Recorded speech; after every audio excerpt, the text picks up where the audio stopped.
Le Conseil d'État a consacré ses études précédentes à 3 enjeux majeurs pour les politiques publiques. La souveraineté, le dernier kilomètre, c'est-à-dire l'usager, et le temps long.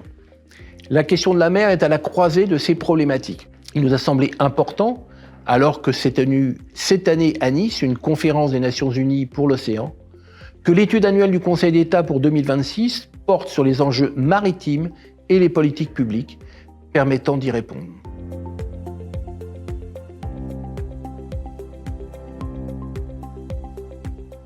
En tout point, la mer est un enjeu fondamental pour notre pays et l'Union européenne. 2 chiffres en attestent à eux seuls. 85% du commerce mondial en volume passe par les voies maritimes et 99% du trafic Internet circule via les câbles sous-marins. La mer, c'est aussi un terrain d'affrontement géopolitique où notre souveraineté se joue. C'est un terrain de rivalité pour l'accès aux ressources, aujourd'hui halieutiques et demain peut-être minières. La mer, c'est également un enjeu vital pour la planète. Puits de carbone essentiel, elle subit de plein fouet les pressions humaines.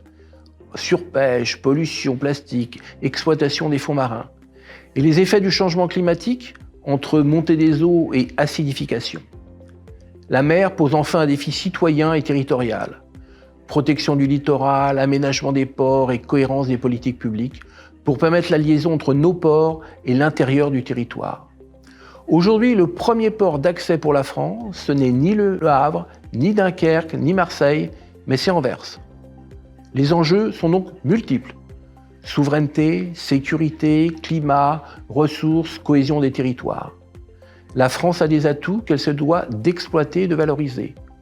11 millions de kilomètres carrés de zones économiques exclusives, 20 000 kilomètres de côtes, une biodiversité unique, une marine nationale présente sur tous les océans et une économie bleue insuffisante par rapport à ces atouts, qui représente 1,5% du PIB, 525 000 emplois.